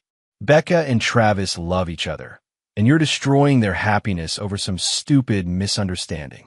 Bobby studied Jake Morrison, the failed entrepreneur who'd convinced his sister she deserved a $35,000 wedding funded by a man he'd called pathetic. Tell me about Los Angeles, Jake. Tell me about these business opportunities you're promising my son. Jake's confidence flickered. Well, things are still developing. How much money do you owe? What? Simple question. How much money do you currently owe to various creditors? Jake's face went red. That's none of your business. It became my business when you started planning to take my son to California based on your connections. So I'll ask again, how much money do you owe? $17,000, Jake mumbled. Credit cards? Mostly. Any actual job prospects in Los Angeles? Jake's silence answered the question. Get out, Bobby said quietly. And take your sister and my son with you when you leave town. I don't want to see any of you again. You're making a huge mistake, Jake threatened. Becca has influence. She can make your life very difficult. Bobby smiled then, and Jake Morrison felt something primitive and frightening in that expression. Son, I've spent 4 months eating ramen noodles while watching my family spend my money and mock my sacrifice. My wife is cheating on me with a surgeon. My son thinks I'm a pathetic loser, and his fiancée considers me an ATM machine. Exactly what part of my life do you think you can make more difficult? Jake left without another word. Chapter 5. The Doctor's Dilemma. Dr. Michael Hendricks was finishing his morning surgery when his phone buzzed with an urgent text from Linda. Bobby knows. Need to talk immediately. Michael's hands remained steady as he completed the final sutures, but his mind raced through implications. He'd always known the affair carried risks, but Linda had assured him that Bobby was too passive and devoted to ever suspect anything. The surgeon prided himself on calculated decisions, and this situation was rapidly spinning beyond his control. Linda was waiting in his office when he finished with his patients, her usual composure replaced by barely contained panic. He knows about us, she said without preamble, and he's canceled Travis's entire wedding. How much does he know? Michael asked, already calculating damage control strategies. Everything. The book club story, your name, even your clinic location. Someone must have been watching me. Michael poured himself a scotch from the bar card in his office, not offering one to Linda. His recent divorce had cost him dearly, and another scandal could devastate his practice. Most of his patients were middle-aged women who expected their orthopedic surgeon to embody stability and respectability. What exactly do you want from me, Linda? The question caught her off guard. I want us to figure this out together. We need to manage Bobby, convince him to— No, Michael interrupted. What you need is to go home and salvage your marriage. This was always supposed to be temporary. Linda stared at him. Temporary? You said you loved me. I said a lot of things, but I'm not destroying my practice over someone else's marital problems. Someone else's marital problems? Linda's voice rose dangerously. We've been together for 3 months. We've talked about me leaving Bobby, about us having a future together. Michael finished his scotch and straightened his tie. Linda, you're an attractive woman, and we've had some pleasant times together, but I never promised you anything permanent. You're married, you have a family, and frankly, your husband sounds like a decent man who doesn't deserve what you've been doing to him. Linda felt the ground shifting beneath her feet. In her fantasies, Michael would rescue her from her mundane life with Bobby, providing the excitement and luxury she felt she deserved. The reality of his dismissal was devastating. You can't just abandon me now, she pleaded. Bobby will divorce me. I'll have nothing. Then you should have thought about that before you started lying to your husband. Michael moved toward his office door, clearly ending the conversation. I have patients to see. After Linda left, Michael made 2 phone calls. The first was to his lawyer, informing him about potential complications from the affair. The second was to his clinic's reputation management consultant, a necessary precaution in his profession. Meanwhile, Bobby was implementing the second phase of his plan. He drove to the office of Patricia Wells, the wedding coordinator, carrying a folder of documents. Mr. Kellerman, Patricia said nervously, I hope you're not here to change your mind about the cancellation. We've already notified all the vendors. I'm not here about the wedding, Bobby interrupted. I'm here about a business proposition. Patricia looked confused. Business proposition? Bobby opened his folder and spread several contracts across Patricia's desk. I want to hire your services for a different event. Same date as the wedding would have been. Same venue. Similar scale. What kind of event? A divorce party. Patricia's eyebrows rose. A divorce party? For my wife. She doesn't know she's getting divorced yet, but she will soon. I want to throw her a celebration, something that will help her understand the new reality of her situation. Bobby's plan was intricate and utterly ruthless. He'd researched Linda's affair with the same methodical attention he'd given to wedding planning, documenting dates, times, and locations with photographic evidence courtesy of Mrs. Henderson's nephew, a private investigator. I want everyone to know, Bobby continued. Everyone who is invited to the wedding, Everyone in Linda's social circle, everyone who watched my family treat me like a fool for the past 4 months. They'll all receive invitations to Linda's divorce celebration. Patricia was both horrified and fascinated. Mr. Kellerman, are you sure about this? It seems quite vengeful. Ma'am, vengeful would be burning down their house. This is just public education. The invitations were works of art. Bobby had hired a graphic designer to create elegant cards that looked like wedding announcements at first glance. Only closer inspection revealed the true message. Robert Kellerman requests the pleasure of your company at a celebration honoring the end of his marriage to Linda Kellerman, whose affair with Dr. Michael Hendricks has provided the entertainment and inspiration for this joyous occasion. The details were meticulously planned. Instead of a wedding cake, there would be a divorce cake decorated with broken hearts and wedding rings. Instead of wedding favors, guests would receive small picture frames containing photos of Linda entering and leaving Michael's medical building. Instead of wedding toasts, Bobby planned to give a speech detailing his months of sacrifice and his family's betrayal. This is quite elaborate, Patricia observed, reviewing the plans. And expensive. I've got $35,000 that was supposed to go to a wedding, Bobby replied. Might as well put it to good use. That evening, Travis arrived at Bobby's house with Jake Morrison in tow. Both young men looked haggard, their earlier arrogance replaced by desperate confusion. Dad, we need to talk, Travis said, his voice lacking its usual entitlement. Bobby didn't invite them in. Talk. This has gone too far, Jake said, trying to reclaim some authority. You're humiliating innocent people over a private conversation. Innocent people? Bobby laughed that cold laugh again. Son, there hasn't been an innocent person in this story since it started. You came to my town, convinced my son to take on debt for a wedding he can't afford, planned to drag him to California based on your non-existent connections, and called me pathetic for paying for your sister's fantasies. We can fix this, Travis interjected. I'll apologize. We'll scale back the wedding. There is no wedding, Bobby said flatly. And there's no fixing this. You showed me who you really are, and I believe you. Jake stepped forward aggressively. You're making a mistake, old man.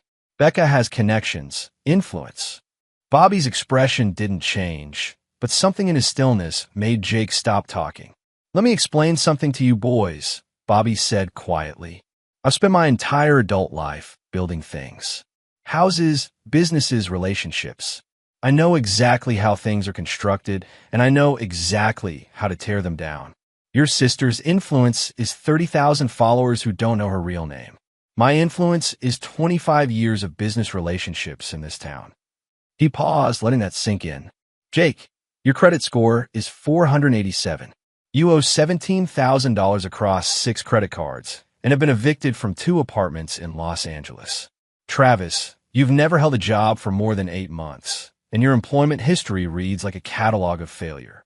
Becca's Instagram income last year was $1,400. Both young men stared at him. So when you talk about connections and influence, remember that I actually have both.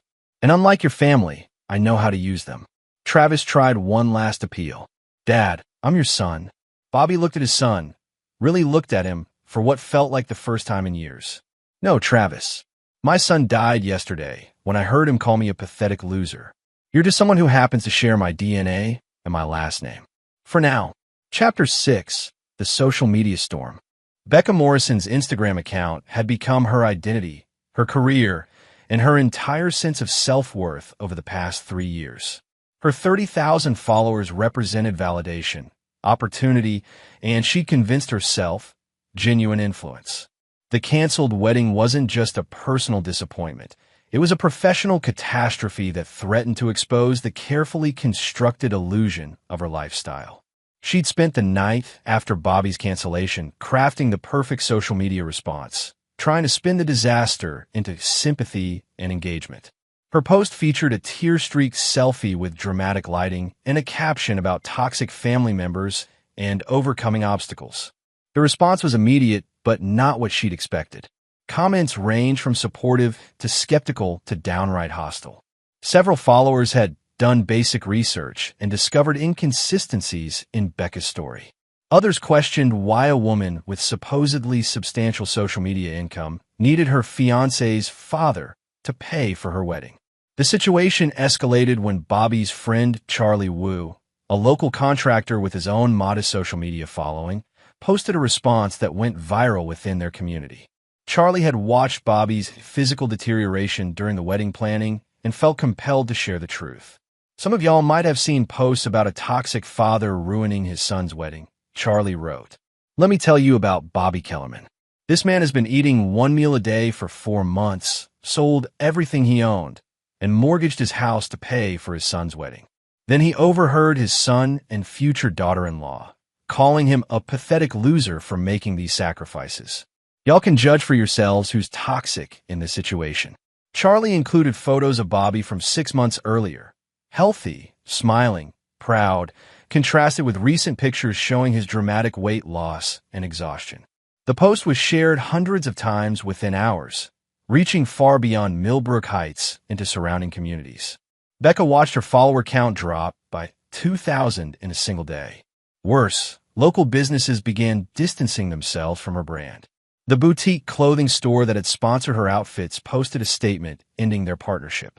The restaurant where she'd hosted sponsored reviews quietly removed her tagged photos. Jake Morrison, meanwhile, was discovering that his sister's social media crisis was only the beginning of his problems. His landlord in Los Angeles had begun eviction proceedings, and his credit card companies were demanding payment on overdue accounts. His plan to use Travis and Becca's wedding as an opportunity to network and potentially secure investment had collapsed, leaving him stranded in a small town with mounting debts and no prospects. Dr. Michael Hendricks received his first glimpse of Bobby's true nature when 3 of his patients canceled appointments in a single morning. All 3 were wives of men who worked in Bobby's professional network, contractors, suppliers, and business owners who comprised a significant portion of the local economy. I think it would be best if I found another orthopedic surgeon, Mrs. Patterson explained when Michael's receptionist called to confirm her appointment. My husband works with Bobby Kellerman, and we feel there might be a conflict of interest. Michael initially dismissed the cancellations as coincidence, but by the end of the week, he'd lost 12 regular patients. His receptionist reported that new appointment requests had slowed to a trickle, and several referring physicians had quietly redirected their patients to other specialists in neighboring towns. Bobby hadn't made any direct threats or public accusations against Michael. He hadn't needed to. In a community where reputation was everything and business relationships were built on trust, the simple knowledge that Dr. Hendricks had betrayed a respected local businessman was enough to erode confidence. Linda found herself isolated in ways she'd never anticipated. Her social circle, largely composed of other contractors' wives and local business owners' spouses, began excluding her from their usual activities. Coffee dates were canceled, book club invitations, the real ones, stopped arriving, and conversations at the grocery store became awkwardly brief. The divorce papers arrived on a Thursday morning, delivered by a process server while Linda was still in her robe. The documents were comprehensive and devastating, detailing not only Bobby's intent to end their marriage, but also his complete financial documentation of Linda's affair. Bobby had been meticulous in his preparation. Bank records showed Linda's increased spending during the affair period, including purchases at expensive restaurants and boutique stores that far exceeded their usual budget. Phone records documented hundreds of calls and texts to Michael's number. Credit card statements revealed charges at hotels and spas on dates when Linda claimed to be at book club meetings. Most damaging was the private investigator's report, complete with photographs of Linda entering and leaving Michael's condo, detailed timelines of her activities, and sworn statements from witnesses, including Mrs. Henderson and several neighbors who had noticed Linda's suspicious behavior. Travis received his own package that same afternoon, an eviction notice from Bobby's house and a formal demand for repayment of all money provided for wedding expenses. Bobby's lawyer had structured the demand carefully, noting that since no wedding had occurred, the funds constituted loans rather than gifts, making them legally recoverable. The young man who had lived rent-free in his father's basement for 3 years suddenly faced the reality of supporting himself without any financial safety net.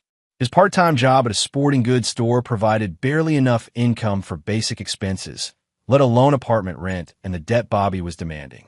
Becca's family situation grew more complicated when her parents drove up from Florida after hearing about the canceled wedding. Frank and Dorothy Morrison were retired middle-class people who had never approved of their daughter's social media career or her expensive tastes. $35,000? Frank Morrison asked incredulously when Becca explained the situation. You expected some man you barely knew to spend $35,000 on your wedding. It wasn't just for me, Dad, Becca protested. It was for Travis, too, and his family wanted. His family wanted him to have a nice wedding, Dorothy interrupted. They didn't want you to bankrupt them for Instagram photos. Frank Morrison was a retired electrician who understood the value of money and the cost of manual labor. The idea that his daughter had not only accepted such an extravagant gift, but had mocked the man providing it went against everything he'd tried to teach her about character and gratitude. You're coming home with us, Frank declared. This social media nonsense is over. You're going to get a real job and learn some respect for people who work for their money. Becca's protests fell on deaf ears. Her parents had seen enough of her entitled behavior and were determined to correct course before it was too late.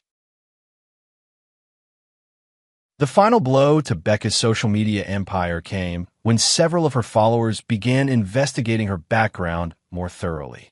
They discovered that many of her lifestyle posts were staged in borrowed or rented locations, that her designer outfits were often knockoffs or heavily discounted items presented as full-price purchases, and that her claims about income and independence were largely fabricated. A local blogger with a larger following than Becca's wrote a detailed exposé titled The Influencer Illusion: How Social Media Stars Fake Their Success. Becca featured prominently as a case study in manufactured authenticity, complete with side-by-side comparisons of her claims versus reality. By the end of the month, Becca Morrison's social media career was effectively over. Her follower count had dropped below 15,000. Her engagement rates had plummeted, and no legitimate businesses were willing to associate with her brand. As Bobby watched the systematic collapse of his betrayers' lives, he felt no satisfaction, only the cold completion of necessary work. Like demolishing a building that had become structurally unsound, the destruction was thorough, methodical, and irreversible. Chapter 7. The Divorce Celebration. The invitations to Bobby's divorce celebration were delivered exactly 4 weeks after he'd canceled the wedding, arriving in mailboxes throughout Millbrook Heights and the surrounding community. The elegant cardstock and sophisticated design initially fooled many recipients into thinking they were receiving wedding announcements, making the actual message even more shocking. Patricia Wells had initially resisted Bobby's unconventional request, but his calm determination and complete financial commitment had eventually won her over. The event planning industry thrived on memorable occasions, and Bobby's divorce party would certainly be unforgettable. The venue was the same Grandview Manor that would have hosted Travis and Becca's wedding. Bobby had requested minimal decorative changes from the original wedding plan, wanting guests to recognize exactly what celebration they were attending instead. The floral arrangements remained elegant, but were now composed entirely of funeral flowers, lilies, chrysanthemums, and roses in stark white and deep purple, instead of wedding favors. Each table's setting included a small silver frame containing one of the private investigator's photographs of Linda entering Dr. Hendricks' condo. The images were tastefully composed, but unmistakably incriminating, showing Linda checking her appearance in the building's lobby mirrors and looking around cautiously before entering. The guest list was comprehensive and carefully curated. Everyone who had been invited to the wedding received an invitation to the divorce celebration, along with additional recipients from Bobby's professional network, Linda's social circles, and the broader community. Local business owners, city council members, church congregations, and social clubs all received formal invitations to witness Linda Kellerman's public accounting. Word of the unusual event spread quickly through Millbrook Heights. Some people were appalled by Bobby's public vindictiveness. Others were fascinated by the dramatic turn of events, and many were simply curious to see how the situation would unfold. Linda received her invitation via certified mail, along with a note from Bobby. Since you enjoyed celebrating behind my back, I thought you might appreciate celebrating in front of everyone. Dr. Michael Hendricks' invitation was delivered to his medical office, causing considerable gossip among his staff. The sophisticated-looking envelope had prompted his receptionist to open it, assuming it was a professional event, only to discover the shocking contents that quickly became the talk of the entire medical building. Travis found his invitation slipped under the door of the cheap motel room where he'd been staying since Bobby evicted him from the family home. His father had included a personal note. "Your presence is requested but not required. I thought you might enjoy seeing the conclusion of the situation you found so amusing." On the evening of the celebration, Bobby arrived at Grandview Manor wearing his best suit, the same one he'd planned to wear to his son's wedding. He'd gained back 15 pounds over the past month, and his face had regained some of its natural color and vitality. For the first time in months, he looked like a man in control of his circumstances. Nearly 200 people attended the event, drawn by curiosity, support for Bobby, or simply the spectacle of such an unprecedented social occasion. The local newspaper sent a reporter, and several attendees discreetly documented the evening on their phones, ensuring that the story would spread far beyond Millbrook Heights. Linda arrived separately, accompanied by her sister who had driven up from Atlanta to provide moral support. Linda looked haggard and defensive, her usual confident demeanor replaced by barely controlled anxiety. She considered not attending, but her lawyer had advised that absence would be interpreted as admission of guilt and would damage her position in the divorce proceedings. Dr. Hendricks did not attend, having left town 3 days earlier for what his office described as an extended medical conference. His absence was noted by many and interpreted as confirmation of his guilt. Bobby took the podium at 8 o'clock, after dinner had been served and the assembled guests had settled into the surreal atmosphere of celebrating the end of a marriage. His speech was neither angry nor emotional, but rather methodical and devastating in its completeness. "Thank you all for coming to celebrate this important milestone," he began, his voice carrying clearly through the elegant ballroom. "Many of you are planning to attend a wedding here tonight, celebrating the marriage of my son Travis to Rebecca Morrison. Instead, we're here to celebrate the end of my marriage to Linda." The room was absolutely silent. For those who might be wondering why we've gathered for such an unusual occasion, let me explain. For months ago, I committed to spending $35,000 on my son's wedding. That money represented my life savings, my retirement fund, and a second mortgage on our family home. Bobby paused, letting the financial magnitude sink in with the audience. I worked 14-hour days, 7 days a week, to earn that money. I ate one meal a day, sold my possessions, and sacrificed every comfort to ensure my son could have the wedding of his dreams. During those same 4 months, my wife Linda was having an affair with Dr. Michael Hendricks, meeting him twice weekly while telling me she was attending a book club. Gasps and murmurs rippled through the crowd. Several people turned to look at Linda, who sat frozen at her table.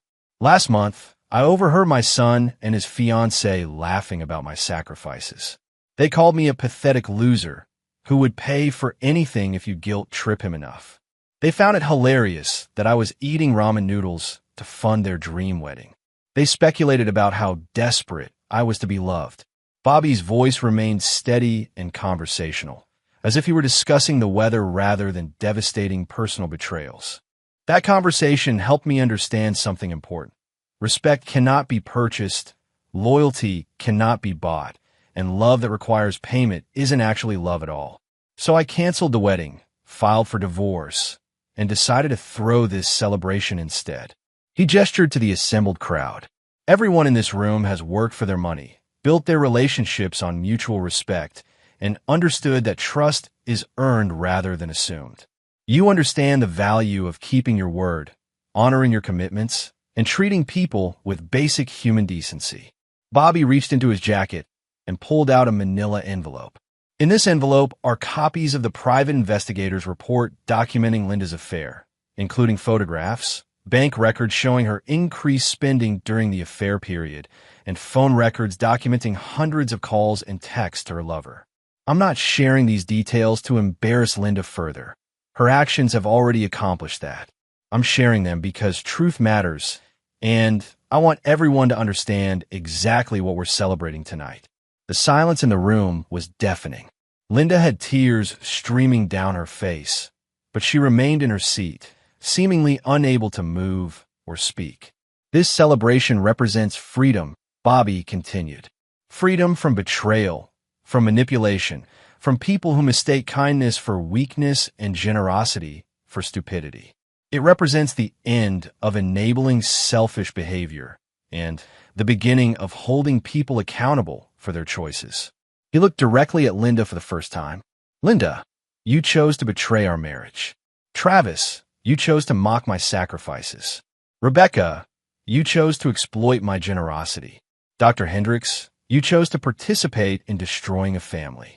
These were all choices, not mistakes or misunderstandings. Tonight, we celebrate the consequences of your choices. Bobby raised his glass of champagne to truth, accountability, and the end of taking decent people for granted. The room slowly joined his toast, the sound of clinking glasses creating an eerie conclusion to the most unusual celebration Millbrook Heights had ever witnessed. Chapter 8. Consequences and Reckonings. The weeks following the divorce celebration brought swift and comprehensive consequences for everyone involved in Bobby's betrayal. The public nature of the event had guaranteed that the story would spread throughout the community and beyond, creating ripple effects that touched every aspect of the betrayers' lives. Linda's divorce proceedings became a masterclass in legal preparation and strategic destruction. Bobby's lawyer, Margaret Shun, was one of the most respected family attorneys in the state, and Bobby had given her unlimited resources to ensure a comprehensive victory. Your husband has documented everything, Margaret explained to Linda's attorney during their first meeting. Bank records, phone logs, photographic evidence, witness statements, and a private investigator's report that reads like a spy novel. Mrs. Kellerman has no defensible position. Linda's own attorney, a young lawyer from a discount legal clinic, was overwhelmed by the scope of Bobby's evidence and the skill of his representation. The case was settled within 6 weeks, with Linda receiving minimal alimony and no claim to Bobby's business assets or retirement accounts. The final divorce decree was brutal in its completeness. Linda was required to assume responsibility for half of the wedding-related debts, despite never receiving the benefit of the celebration. She lost all rights to the family home, Bobby's business, and any jointly held assets beyond basic personal possessions. Most significantly, the court awarded Bobby a judgment for reimbursement of all expenses related to Linda's affair, restaurant bills, hotel charges, gifts, and other costs that had been paid with marital funds. The total exceeded $12,000, money that Linda didn't have and couldn't reasonably earn. Dr. Michael Hendricks discovered that small-town scandals could destroy professional reputations with devastating efficiency. His patient base continued to erode as word of the affair spread through medical communities in surrounding areas. Referring physicians quietly redirected their patients to other specialists, and his hospital privileges came under review by the Ethics Committee. The final blow came when the state medical board opened an investigation into Hendricks' conduct, specifically focusing on whether he had violated professional ethics by engaging in an affair with a patient. Linda's medical records showed that her back pain complaints had been largely fabricated, raising questions about whether Hendricks had properly diagnosed and treated her condition or had been enabling her deception from the beginning. Faced with mounting professional and financial pressures, Hendricks made the decision to relocate his practice to another state. His departure from Millbrook Heights was quiet and unceremonious, leaving behind a damaged reputation and a medical practice that sold for far less than its previous value. Travis's situation became desperate with shocking speed. His part-time job at the sporting goods store barely covered his motel expenses, let alone food, transportation, and the mounting debt Bobby was demanding through legal channels.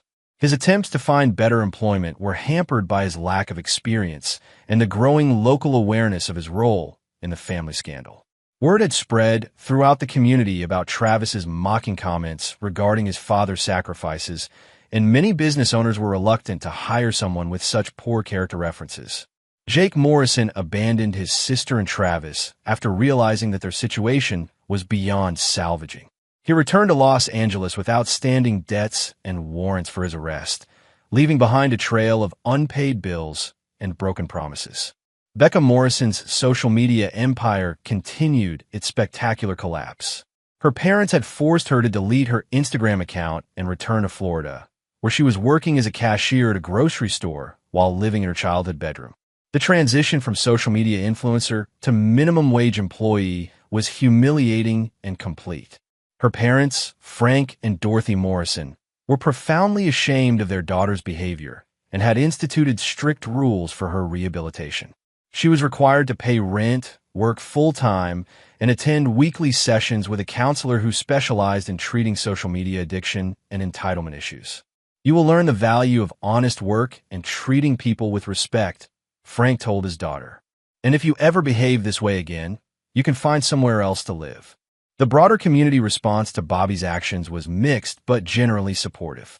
Many people admired his strategic approach to dealing with betrayal, while others felt that public humiliation was an excessive response to private family problems. Mrs. Henderson, who had first alerted Bobby to Linda's suspicious behavior, became something of a local celebrity. Her role in exposing the affair was viewed heroically by those who supported Bobby's actions.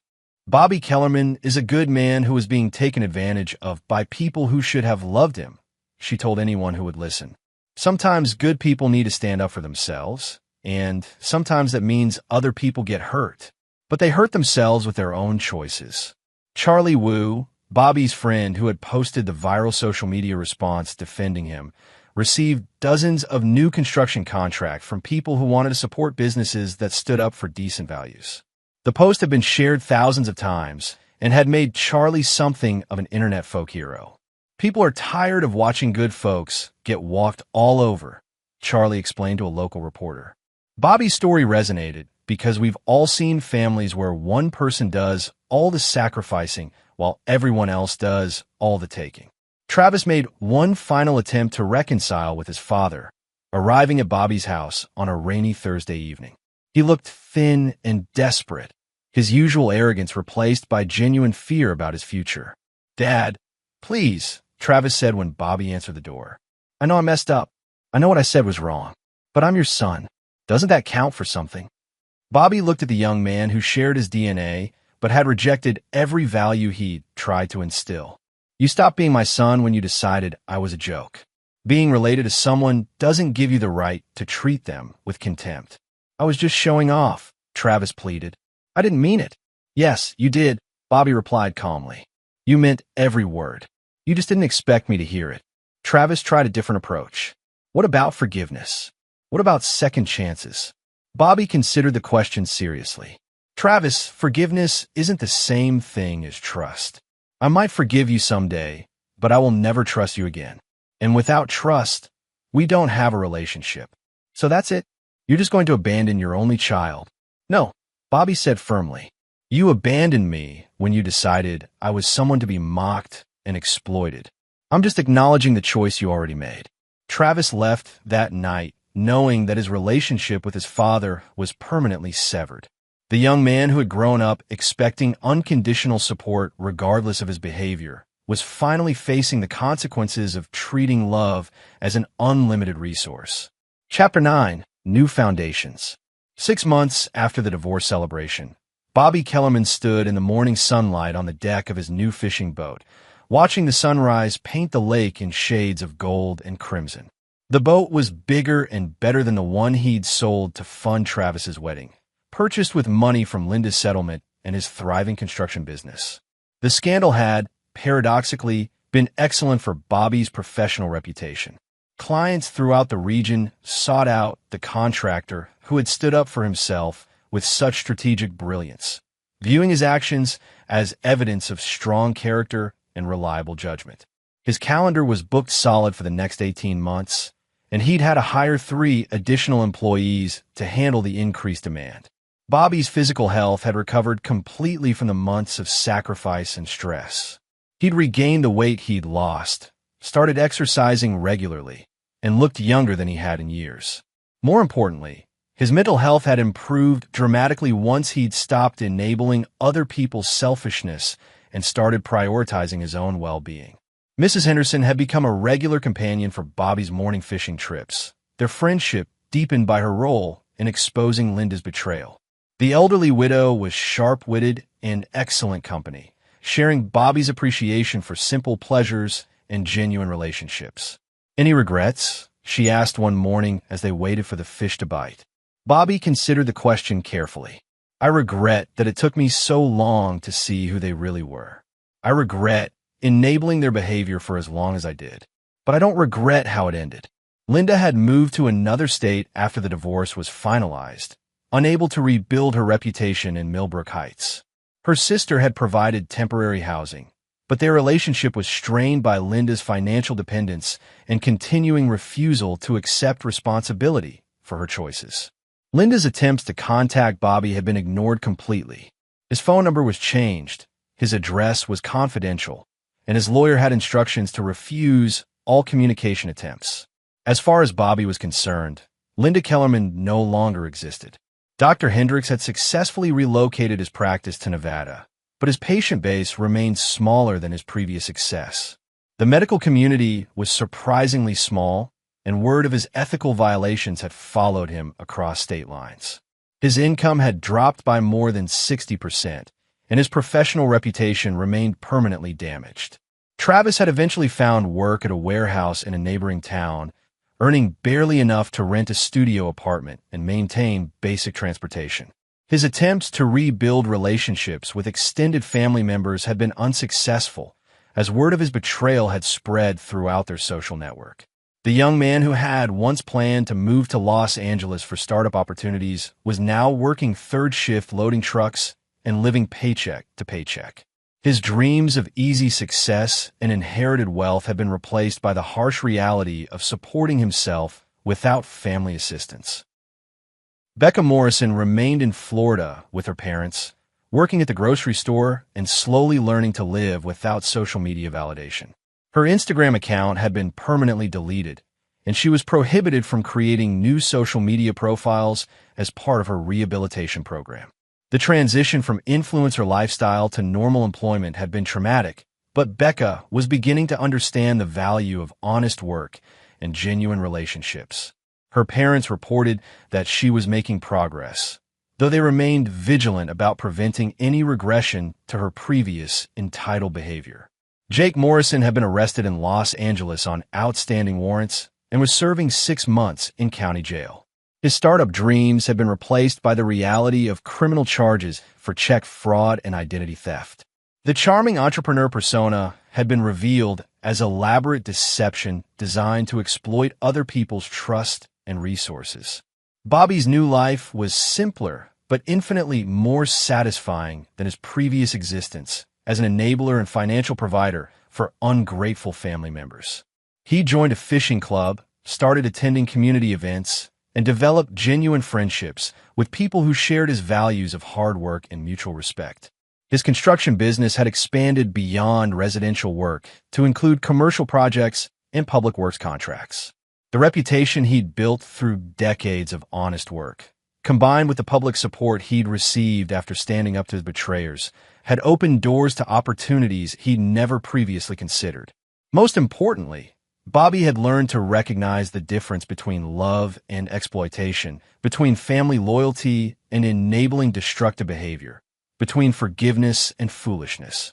The lessons had been expensive and painful, but they had transformed him from a victim into someone who commanded genuine respect. One evening, while reviewing blueprints for a new community center project, Bobby received a phone call from an unknown number. When he answered, Travis's voice was barely recognizable, hoarse, desperate, and broken. "Dad, I need help," Travis said without preamble. "I lost my job, I'm being evicted, and I don't have anywhere else to turn." Bobby listened silently as his former son detailed the cascade of failures that had brought him to this desperate point. Travis had been fired from the warehouse for attendance problems, fallen behind on rent, and exhausted all other potential sources of assistance.